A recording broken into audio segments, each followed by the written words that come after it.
Halo, selamat datang di mata kuliah Teknologi Multimedia bersama saya Muhammad Prabu Wibowo.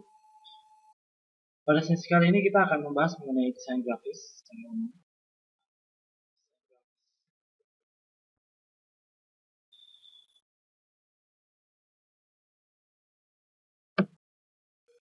Oke, agenda kita hari ini kurang lebih akan ada 4 bagian. Pertama, kita akan membahas mengenai dasar-dasar desain grafis. Jadi, apa itu desain grafis? Mencakup jenis apa saja, fungsi desain grafis. Lalu bab selanjutnya akan membahas mengenai elemen desain grafis. Bab ketiga akan membahas mengenai prinsip desain grafis. Lalu kita akan praktek sedikit. Oke, dasar desain grafis. Nah, jadi kita akan bahas mengenai yang dasar-dasar terlebih dahulu. Jadi, apa itu desain grafis? Desain grafis sebenarnya visualisasi. Visualisasi rancangan, gagasan atau ide. Gagasan-gagasan ide tersebut divisualisasikan dalam bentuk ukuran, warna, tata letak, dan juga unsur-unsur tata letak, termasuk tipografi, ilustrasi, dan macam. Istilah yang kedua, desain grafis juga mencakup seni desain yang bisa konteksnya bisa berupa komersial. Dari kedua istilah tersebut kita bisa simpulkan, saya bisa menyimpulkan bahwa desain grafis merupakan cara mengkomunikasikan sebuah gagasan secara visual untuk tujuan tertentu. Jadi mungkin di sini kita mencoba mendesain sebuah poster. Jadi poster itu kan semua berupa visualisasi. Visualisasi ada di dalamnya gagasan atau ide. Nah, ada tujuannya. Tujuannya apakah itu untuk informatif ataukah untuk komersial. Nah, mungkin kita sering mendengar istilah don't judge book by its cover.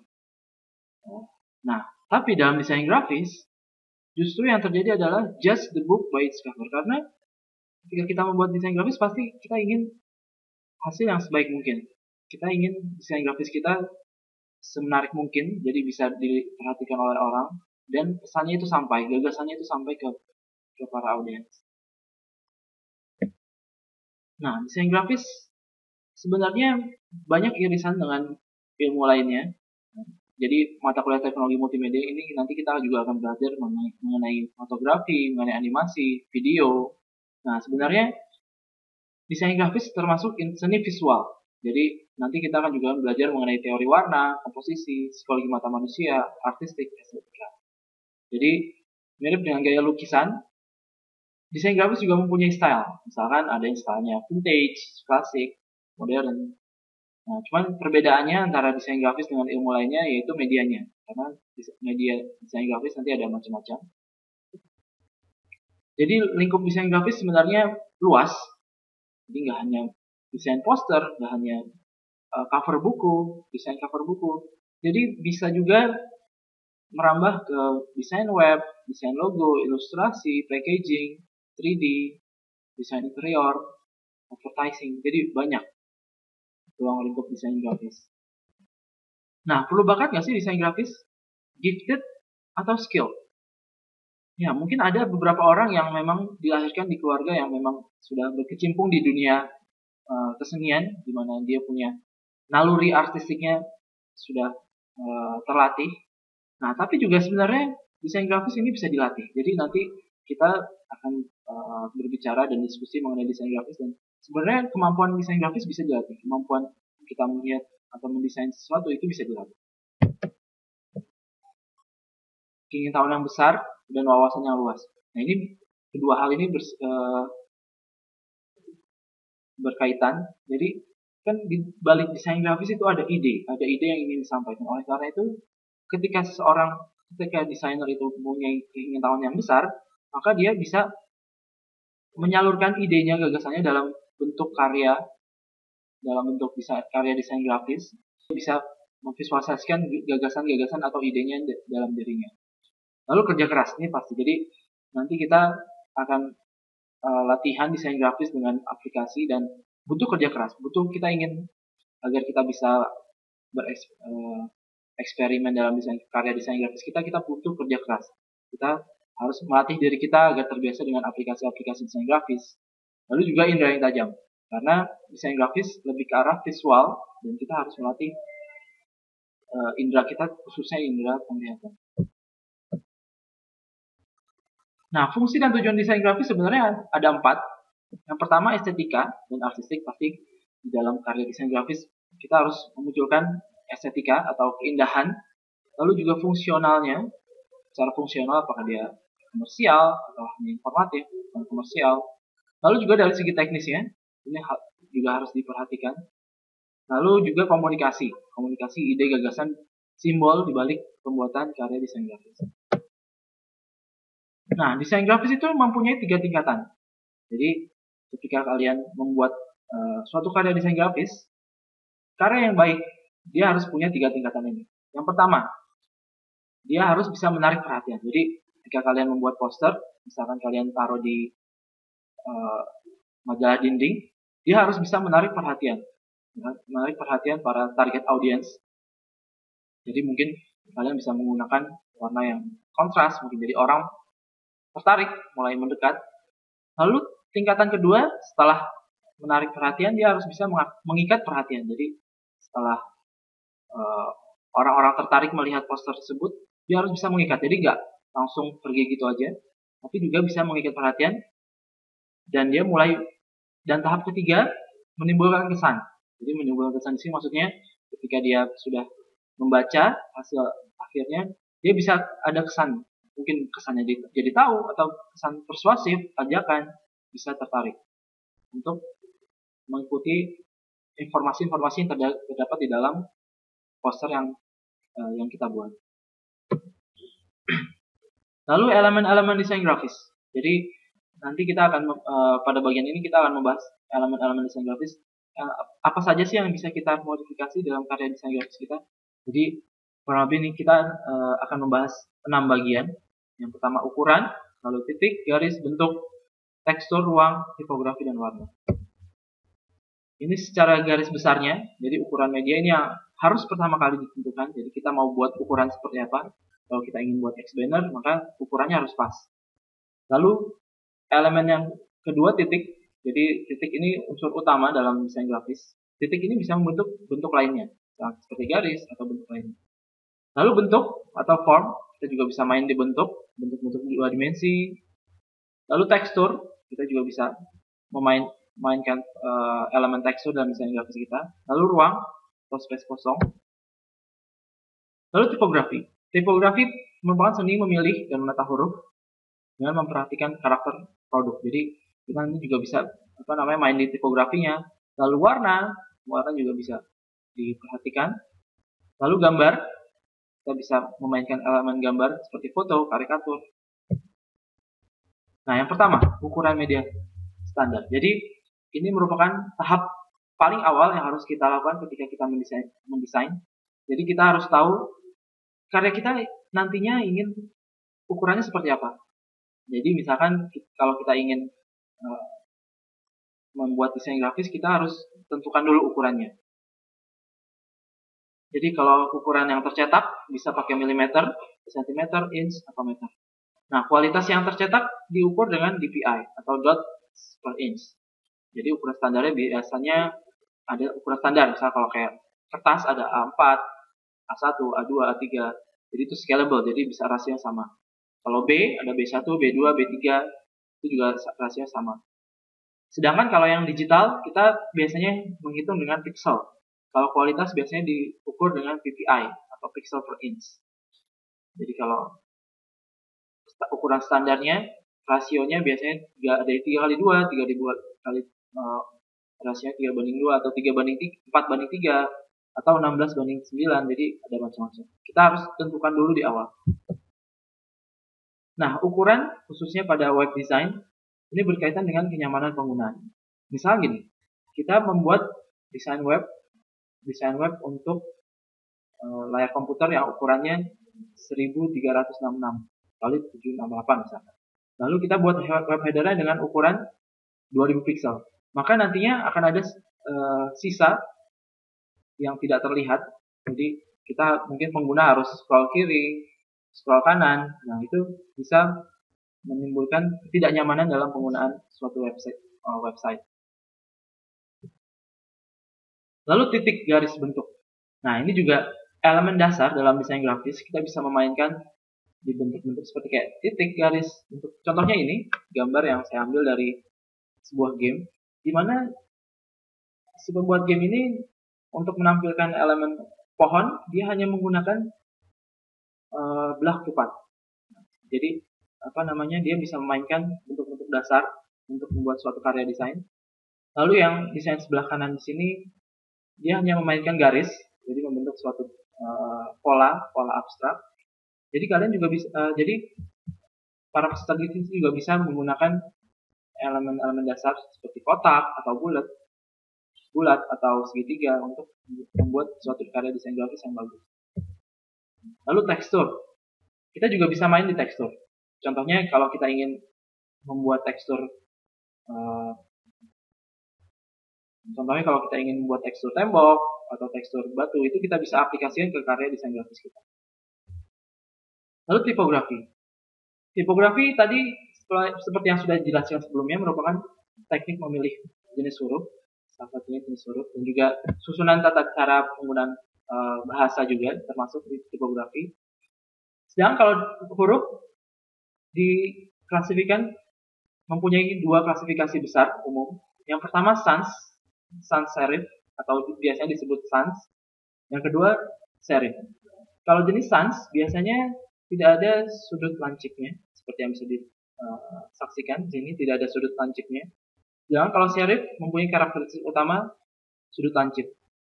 Mungkin kalian pernah mendengar jenis script. Script itu jenis yang tulisan sambung, tapi biasanya kalau huruf dibagi dua jenis antara sans atau serif. Biasanya kalau yang sans jenisnya ada Comic Sans atau Arial atau Calibri, itu jenis-jenis sans. Sedangkan kalau serif contohnya Times New Roman atau dan yang lain. Lalu tipografi juga bisa main di penekanan, misalkan kita bisa main di warna atau ukuran atau lekukan.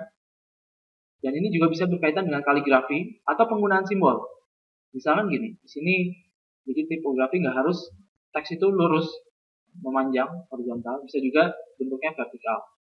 Atau bisa main di warna, misalnya yang paling bawah, misalkan contoh yang paling bawah ada warna kuning, warna biru. Lalu di sini saya F, dia huruf F di sini pakai bentuk kupu-kupu atau pakai masking. Jadi gambarnya dimasukkan ke dalam tulisan. Nanti akan kita pelajari teknik-teknik seperti ini. Kalau seperti yang bisa dilihat di slide ini, akan terlihat seperti kacau. Ya, karena dalam tips penting dalam penggunaan huruf, jangan lebih dari 3 huruf, karena akan terlihat tidak konsisten dan agak berantakan. Lalu elemen selanjutnya warna. Warna ada terbagi banyak. Yang pertama ada warna panas atau warna dingin. Warna panas seperti merah, kuning. Warna dingin seperti biru, hijau. Untuk pemilihan warna sebenarnya kita bisa menggunakan color wheel. Jadi kalau ada aplikasinya, aplikasi color wheel. Jadi warna itu ada sifatnya masing-masing. Jadi color wheel itu dia bentuknya bulat. Dan urutan warnanya juga sudah pasti. Jadi ada merah, orange, kuning, hijau, biru, ungu. Nah, jadi untuk penggunaan color wheel sebenarnya ada aplikasi khusus color wheel. Jadi warna itu ada sifatnya macam-macam. Misalkan analog. Analog itu dia sudut antara 90 derajat. Jadi misalkan merah, sudut 90 derajatnya dia warna merah itu dia bersifat analog dengan ungu dan orange. Sedangkan kalau yang warna sifatnya komplement, misalkan warna merah, dia bersinggungan. Jadi warna merah dia bersifat komplement dengan warna biru muda. Warna kuning bersifat komplement dengan biru tua dan sebagainya. Warna hijau dengan warna ungu. Lalu ada sifatnya yang lain, misalkan kayak triadic atau tetradic, itu ada macam-macam sifatnya. Warna juga mempunyai arti. Jadi warna merah misalkan berarti passion atau cinta atau energi. Sedangkan kalau warna orange bisa berupa kesenangan atau sunshine atau antusiasme. Warna kuning bisa berupa energi, bisa berupa kesenangan juga. Kalau warna hijau bisa berarti alami, dan warna biru bisa berupa kedalaman, bisa berupa pintaran, ilmu. Dan warna putih seperti misalnya menandakan kesucian. Kalau warna hitam bisa menandakan kegelapan atau bisa elegan. Jadi warna bisa mempunyai arti, dan untuk pemilihan seleksi warna kita bisa menggunakan color wheel. Nah, warna juga terbagi dua. Ada warna digital, ada warna tercetak. Nah, ini harus ditentukan di awal karena beda. Misalkan warna yang digital itu biasanya dipakai di warna sinar, itu menggunakan tipe RGB atau red, green, blue. Contohnya seperti ini. Misalkan kalau warna red, green, blue, kalau kita gabung warna merah dan warna hijau, nanti hasilnya warna kuning. Sedangkan kalau digabung semuanya akan warna putih. Kalau warna CMYK atau cyan, maroon, yellow, dan black, ini dipakai dicetak di sistem percetakan seperti pewarnaan manual. Misalnya kalau kita pakai crayon, kalau digabung warna merah dan warna biru akan menciptakan biru muda. Kalau digabung semuanya jadi warna hitam. Nah, jadi di sini terlihat perbedaan yang antara keduanya. Kalau warna di sinar jadi warna red, green, blue. Kalau digabung dia akan semakin lama semakin putih. Perbedaannya kalau di warna tercetak CMYK, jadi kalau digabung dia akan lama-kelamaan jadi hitam. Nah, ini harus ditentukan di awal. Jadi sebenarnya ada konversi warna dari red, green, blue ke CMYK, dari CMYK ke red, green, blue, tapi biasanya akan berubah sedikit. Nah, itu dibutuhkan proses color proofing. Lalu gambar. Kita juga untuk membuat suatu karya desain grafis, kita bisa menggunakan gambar. Nah, hal yang pertama harus kita perhatikan yaitu copyright. Jadi, kalau bisa ketika kita membuat karya desain grafis, kita harus punya gambar sendiri. Jadi, tidak semua gambar yang ada di internet bisa dipakai secara gratis. Karena ada karya-karya yang dia ada license-nya dan itu harus diperhatikan. Lalu kita juga harus perhatikan resolusi dan kualitas. Lalu suhu warna gambar, angle-nya. Lalu juga gambar tidak harus dipasang secara kotak. Kalau di contoh di bawah ini bisa ada proses masking. Nanti kita akan pelajari di sesi selanjutnya cara masking. Lalu juga bisa diberi frame. Nah, jenis gambar sebenarnya ada dua. Ada vektor, ada raster. Gambar vektor merupakan gambar yang dibentuk dengan perhitungan koordinat matematik. Jadi ada koordinatnya matematik yang dia membentuk gambar aslinya.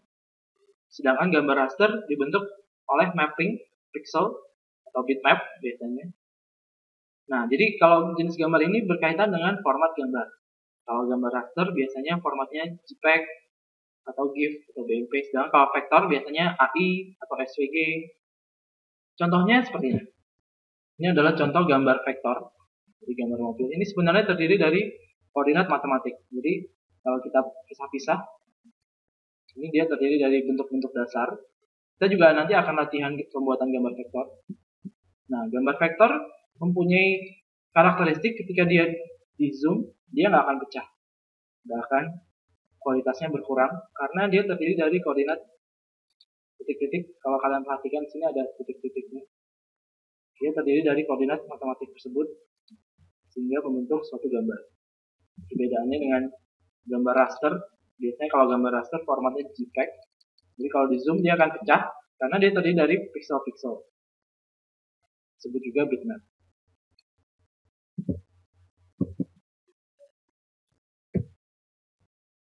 Nah, gambar vektor bisa dibuat ke raster melalui proses rasterisasi. Dan gambar raster bisa juga di-convert ke gambar vektor dengan proses namanya tracing. Tracing ini bisa dilakukan secara manual dan juga otomatis. Lalu prinsip dalam desain grafis.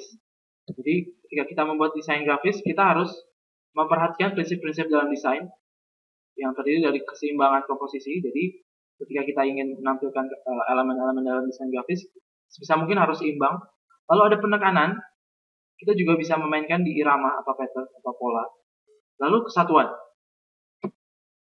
Nah, keseimbangan kita bisa, jadi ketika kita memperhatikan prinsip keseimbangan, karya desain grafis kita bisa menempatkan elemen-elemen desain grafis secara seimbang. Nah, keseimbangan bisa diraih dengan cara simetris, asimetris, ataupun radial. Penekanan. Karya desain grafis kita juga bisa ada penekanan. Kita bisa menggunakan warna kontras, atau tipografi, atau ukuran bentuk yang ditonjolkan. Lalu ada juga istilah rule of third. Rule of third ini ilmu yang dipakai di psikologi mata manusia. Jadi ketika bidang desain grafis bisa dibagi 3 bagian atau 2 dengan menggunakan 2 garis khayalan. Jadi ini dipakai juga di konsep fotografi, di mana letakkan objek dalam desain grafis kita tidak harus diletakkan di tengah, melainkan di titik-titik ini atau di garis-garis khayalan ini.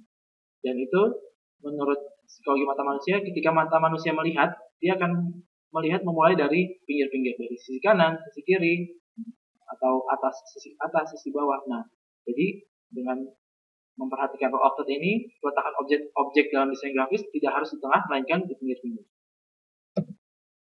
Lalu irama pola. Kita juga bisa mengulang bentuk-bentuk yang kita pakai. Misalkan seperti contoh yang tadi, dia membuat gambar pohon dengan menggunakan pengulangan bentuk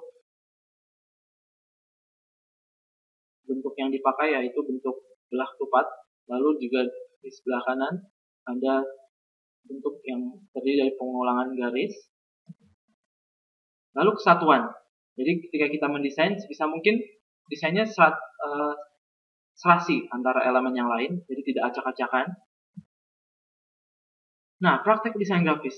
Jadi sebenarnya praktek desain grafis is as easy as counting 1, 2, 3. Ini ungkapan. Jadi semudah kita menghitung 1, 2, 3.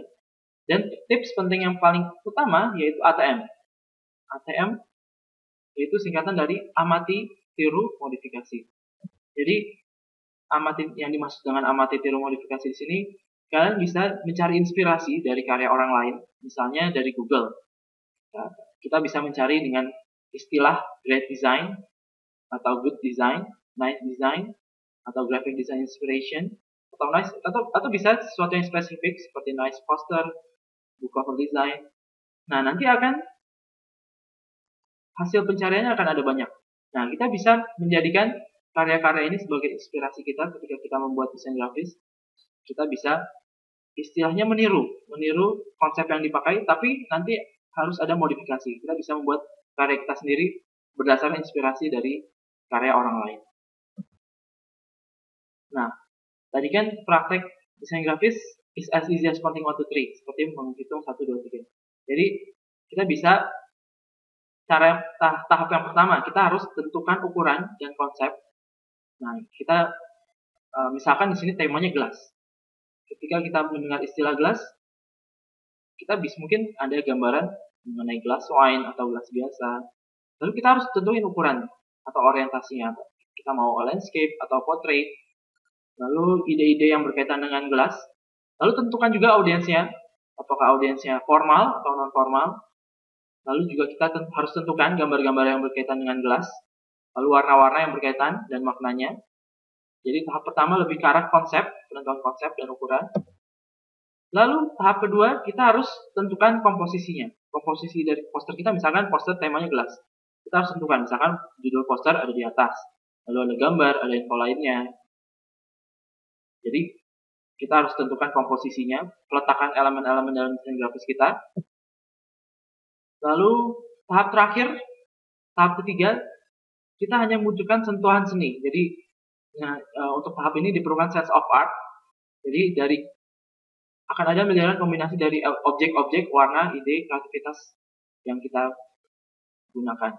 Jadi desain grafis nggak hanya hasilnya nanti bagus atau tidak, tapi pasti ada miliaran kombinasi dari objek, warna, ide yang kita gunakan. Itu yang bisa saya sampaikan pada sesi kali ini. Selamat mencoba, selamat praktek. Sampai jumpa lagi di sesi selanjutnya. Terima kasih.